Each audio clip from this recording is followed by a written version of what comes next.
नमस्ते। आज हम सीधे चौथी सदी में उतर रहे हैं संत ऑगस्टाइन की मशहूर रचना कन्फेशंस के साथ। जी हाँ, कन्फेशंस ये बहुत ही खास किताब है। हाँ, ये कोई आम किताब नहीं है, बल्कि ईश्वर के नाम एक सीधी प्रार्थना है, एक गहरी आत्मस्वीकृति, मतलब कन्फेशन है एक तरह का। बिल्कुल। ऑगस्टाइन इसमें अपनी जिंदगी के पहले 35 साल वो भी पूरी ईमानदारी से खोल के रख देते हैं। अपनी भटकी हुई जवानी से लेकर फिर कैसे वो ईसाई बने, वो पूरा सफर। जी, ये पछतावा, बदलाव और फिर ईश्वर की कृपा की एक बहुत ही पर्सनल कहानी है। और कहते हैं कि ये वेस्टर्न लिटरेचर की पहली ऑटोबायोग्राफी है। हाँ, ये माना जाता है। तो आज हम इसी सफर के कुछ जरूरी पड़ावों को समझने की कोशिश करेंगे, है ना? बिल्कुल। अगर किसी को आत्मखोज, फिलॉसफी या स्पिरिचुअलिटी में दिलचस्पी है तो ये बातचीत शायद काम की हो। तो चलें। जरूर। देखिए, ये सिर्फ बीते दिनों का लेखा जोखा नहीं है, ये ईश्वर के सामने एक तरह का निवेदन है। ऑगस्टाइन जो बाद में हिप्पो शहर के बिशप बने, इसे लैटिन में लिखते हैं। और ये 13 हिस्सों में है ना, बुक्स कहते हैं जिन्हें। जी, 13 बुक्स। पहले 9 में तो उनकी जिंदगी की कहानी है, बचपन, जवानी का भटकाव और फिर वो टर्निंग पॉइंट। और आखिरी 4 वो थोड़े अलग हैं। हाँ, वो ज्यादा दार्शनिक है, जैसे मेमोरी यानी याददाश्त क्या है, समय का नेचर कैसा है, और बाइबल की जो उत्पत्ति की कहानी है जेनेसिस, उसकी व्याख्या। अच्छा, लेकिन पूरी किताब में कोई एक सेंट्रल मैसेज है? हाँ, एक लाइन है जो बार बार गूंजती है, उनका वो फेमस कोट, आपने हमें अपने लिए बनाया है और हमारा दिल तब तक बेचैन रहेगा जब तक वो आप में आराम न पाले। ये तो बहुत गहरा है। और वो बहुत ईमानदारी से अपनी कमजोरियां बताते हैं, वासना, झूठ, चोरी, सब कुछ स्वीकार करते हैं और हर कदम पर ईश्वर की कृपा को क्रेडिट देते हैं। तो ये एक बेचैनी से शांति तक का सफर है। अच्छा, वो शुरुआत बचपन से करते हैं और यहाँ एक थोड़ी चौंकाने वाली बात कहते हैं कि छोटे बच्चे भी मूल पाप या ओरिजिनल सिन से अछूते नहीं हैं, जैसे दूध के लिए स्वार्थी होना। हाँ, ये आज हमें शायद थोड़ा कठोर लगे, लेकिन ऑगस्टाइन के लिए ये इस बात का सिंबल था कि इंसान में स्वार्थ और अपनी मर्जी चलाने की एक टेंडेंसी जन्म से ही होती है। वो इसे ईश्वर से दूरी की शुरुआत की तरह देखते थे। मतलब ये नहीं कि बच्चे बुरे होते हैं, बल्कि उनमें वो बीज होता है। एग्जैक्टली। वो अपने बचपन की शरारतों का भी जिक्र करते हैं, स्कूल में झूठ बोलना, लड़ाई झगड़ा करना, और एक किस्सा तो बहुत मशहूर है। वो नाशपाती वाला? हाँ, 16 साल की उम्र में दोस्तों के साथ नाशपाती चुराना। और खास बात यह है कि उन्हें भूख नहीं लगी थी। तो फिर चोरी क्यों की? सिर्फ मजे के लिए। यही ऑगस्टाइन का पॉइंट है। वो कहते हैं कि ये सिर्फ बुराई करने के मजे के लिए था। ये उनके लिए एक बड़ा सबक था कि इंसान सिर्फ इसलिए भी गलत काम कर सकता है क्योंकि वो गलत है, बिना किसी और फायदे के। ये आत्मा की एक अजीब सी कमजोरी या भटकाव है। बिल्कुल। जो उन्हें ईश्वर से दूर ले जा रहा था। यहीं वो उस बेचैन दिल की शुरुआत देखते हैं। और इसी दौरान उनकी माँ मोनिका, जो एक पक्की ईसाई थीं, लगातार उनके लिए प्रार्थना करती रहीं। उनका जिक्र बार बार आता है ना? जी हाँ, मोनिका का रोल बहुत अहम है। वो ऑगस्टिन की जिंदगी में डिवाइन ग्रेस और गाइडेंस का एक कांस्टेंट सिंबल है। बेटा भटक रहा है, पर माँ उम्मीद नहीं छोड़ती। ऑगस्टाइन ये भी मानते हैं कि ईश्वर हमेशा पास था, बस वो देख नहीं पा रहे थे। सही कहा, उनकी अपनी अज्ञानता उन्हें रोक रही थी। फिर कहानी आगे बढ़ती है। 16 से 19 की उम्र में वो कार्थेज जाते हैं पढ़ाई के लिए, और वहां का जीवन कुछ अलग था। हाँ, वो लिखते हैं कि वे पूरी तरह दुनियावी सुखों में डूब गए थे। थिएटर का बहुत शौक था उन्हें, और सेक्सुअल डिजायर्स भी हावी थीं। उस समय कार्थेज शायद ऐसा ही शहर रहा होगा। और यहीं वे एक खास धार्मिक ग्रुप से जुड़ते हैं, मैनिचियन। ये क्या था? मैनिचियन एक डुअलिस्टिक धर्म था। मतलब वो मानते थे कि दुनिया में अच्छाई और बुराई, या कहें रोशनी और अंधेरा, दो बराबर और ऑपोजिट ताकतें हैं जो हमेशा लड़ती रहती हैं। अच्छा, 2 भगवान जैसे। एक तरह से। हाँ जी। ऑगस्टाइन को यह विचार अपीलिंग लगा, क्योंकि ये दुनिया में बुराई और दुख की मौजूदगी की एक सीधी सादी व्याख्या देता था।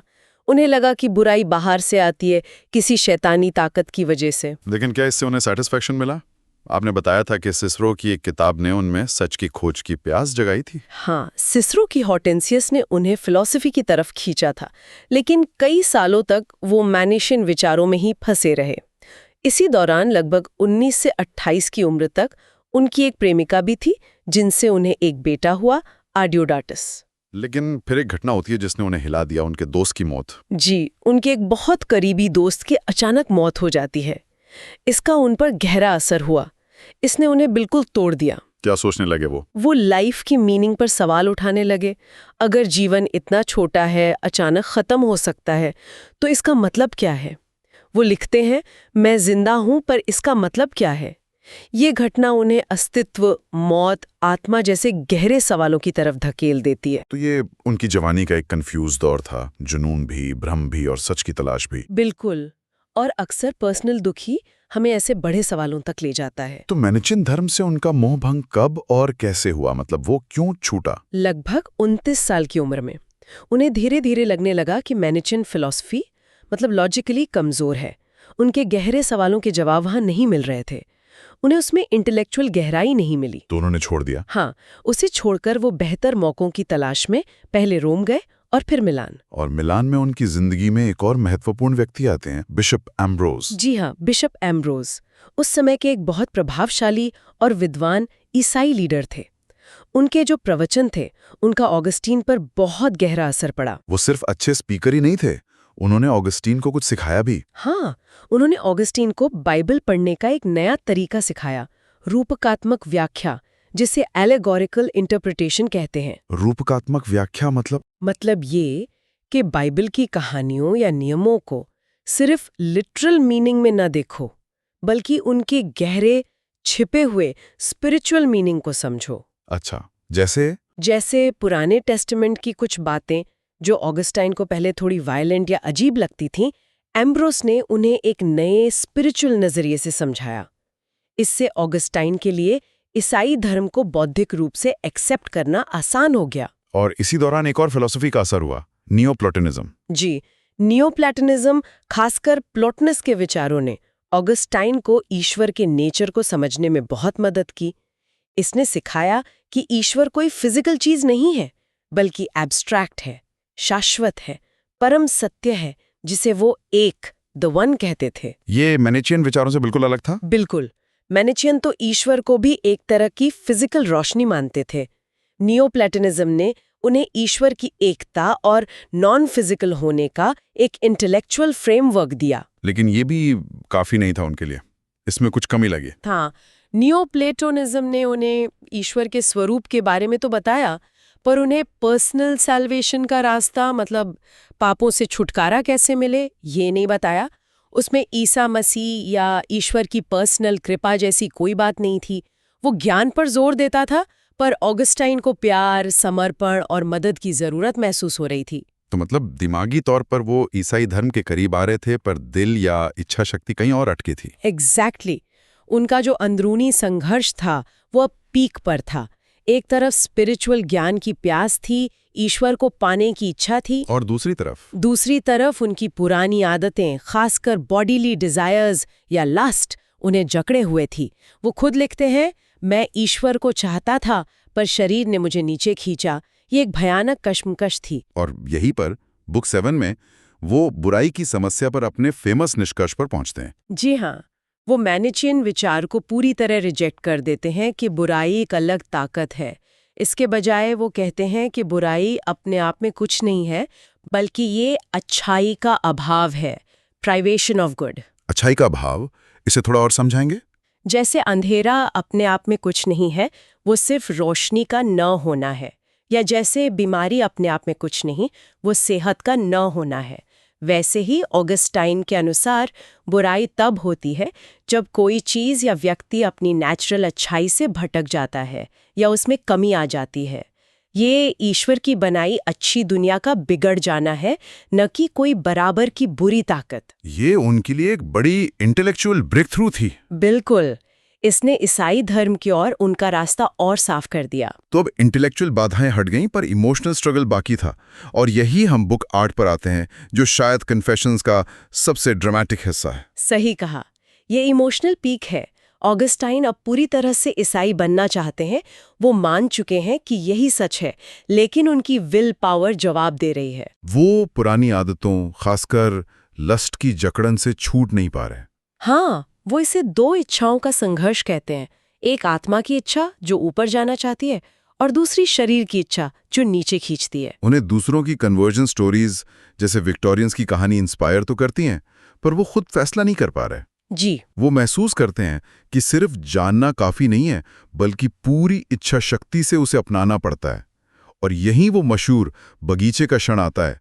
मिलान में एक बगीचे में वो बहुत बेचैन है, रो रहे हैं, अपने इस कन्फ्लिक्ट से परेशान है। और तभी उन्हें एक बच्चे की आवाज सुनाई देती है, तोले लेघे, है ना? हाँ, टोले लेघे, जिसका मतलब है उठाओ और पढ़ो। वो इसे एक डिवाइन साइन मानते हैं। पास में बाइबल रखी थी।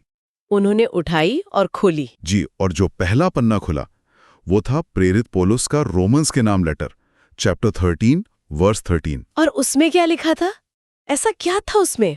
उसमें लिखा था मोटे तौर पर कि रंगरेलियां, शराबखोरी, व्यभिचार, झगड़े, ईर्ष्या, इन सब में मत पड़ो, बल्कि प्रभु यीशु मसीह को पहन लो और शरीर की इच्छाओं को पूरा करने के बारे में सोचो भी मत।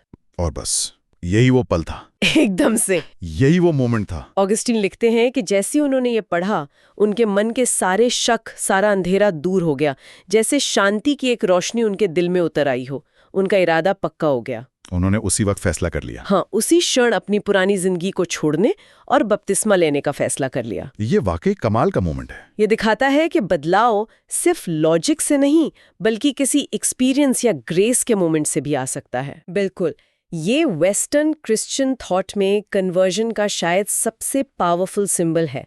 ये दिखाता है कि इंटेलेक्चुअल लेवल पर मान लेने के बाद भी विल पावर का सरेंडर जरूरी है, और कैसे डिवाइन ग्रेस इस प्रोसेस में एक डिसाइसिव रोल प्ले कर सकती है।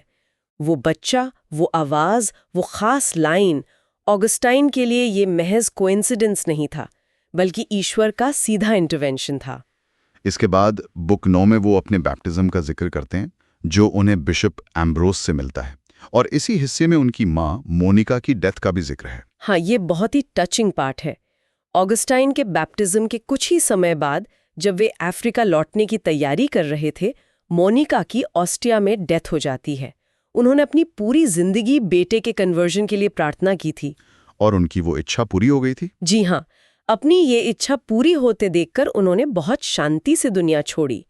ये हिस्सा कन्वर्जन की खुशी और एक प्यारे इंसान को खोने के दर्द का एक गहरा इमोशनल मिक्सचर पेश करता है। तो ये पहले 9 हिस्से उनकी पर्सनल कहानी पूरी करते हैं, लेकिन फिर आखिरी 4 हिस्सों बुक 10 to 13 में ऑगस्टाइन का फोकस शिफ्ट हो जाता है। हाँ, ऐसा लगता है जैसे अपना पर्सनल सफर बताने के बाद अब वो उन बड़े फिलोसॉफिकल और स्पिरिचुअल सवालों पर सोच रहे हैं जो उनके मन में उठे थे।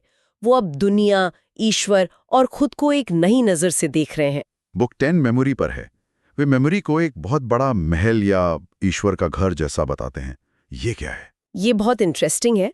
ऑगस्टाइन के लिए मेमोरी सिर्फ बीती बातें याद रखने की जगह नहीं है। ये हमारे मन का वो इंटरनल वर्ल्ड है, जहाँ न सिर्फ हमारी यादें और सीखा हुआ ज्ञान रहता है, बल्कि जहाँ हम खुद को जानते हैं, अपनी पहचान पाते हैं, और यहाँ तक कि ईश्वर से जुड़ने की पॉसिबिलिटी भी इसी मेमोरी में है। ये कॉन्शियसनेस का एक बहुत एक्टिव और गहरा हिस्सा है। और बुक 11 टाइम पर है। ये तो फिलॉसफी का एक क्लासिक सवाल है, टाइम क्या है? ऑगस्टाइन का क्या जवाब है? ऑगस्टाइन पूछते हैं, समय क्या है?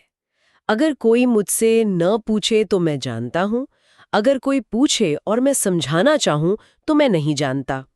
उनका तर्क है कि टाइम असल में मन की एक रचना है, एक खिंचाव है।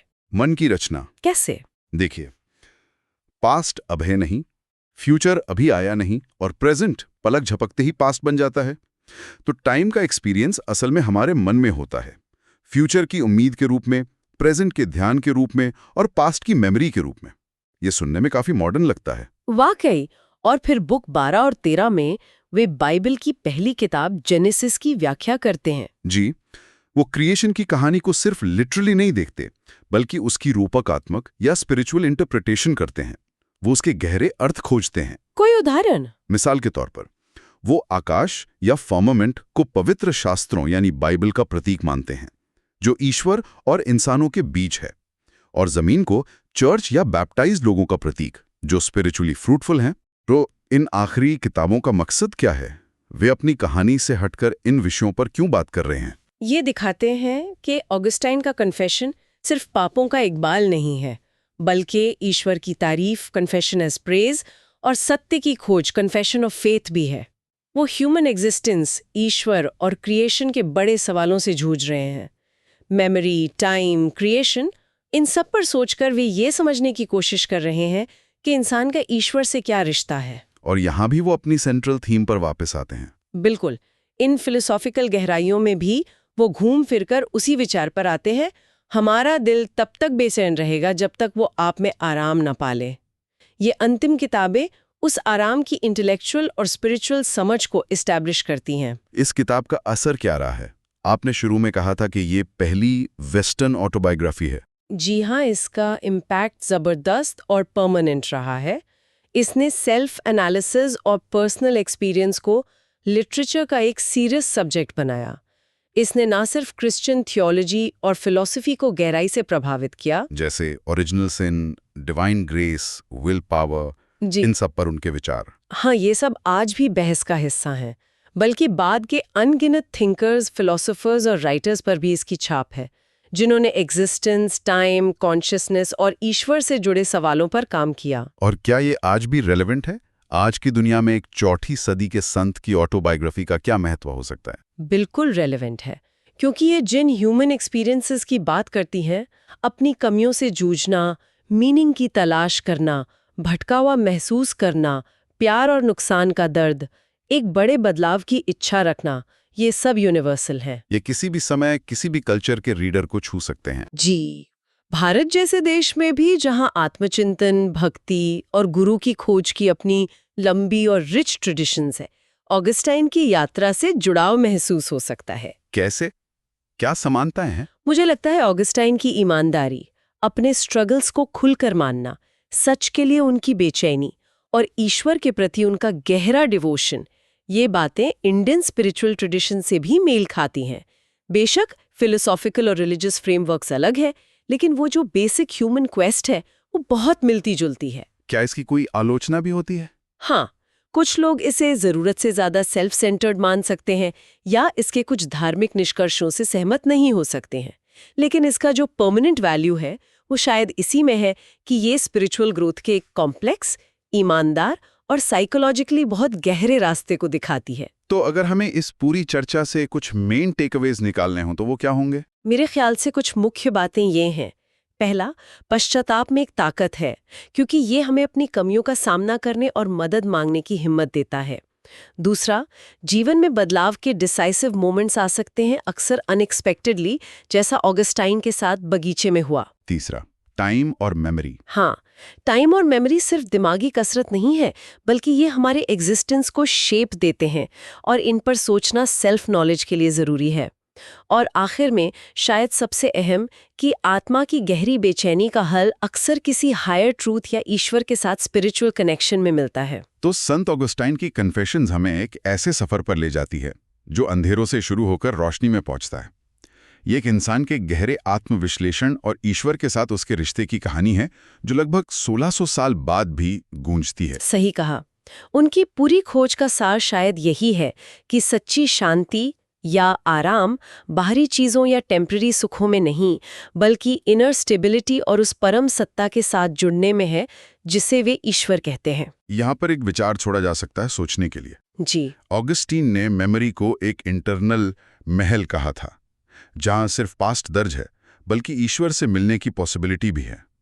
आज की डिजिटल दुनिया में, जहाँ हमारी यादें अक्सर भारी डिवाइसेस पर होती हैं और हमारा ध्यान इतना बटा रहता है, हमारी अपनी अंदरूनी मेमोरी से हमारा रिश्ता कैसा है? ये अच्छा सवाल है। जिस तरह हम अपने अतीत को याद करते हैं, उससे जूझते हैं या उसे इग्नोर करते हैं, क्या वो हमारे अपने मीनिंग की तलाश को प्रभावित करता है? क्या ऑगस्टीन की तरह अपने अंदरूनी संसार में गहराई से उतरना आज भी खुद को और किसी बड़ी सच्चाई को समझने का रास्ता खोल सकता है? ये वाकई सोचने वाली बात है।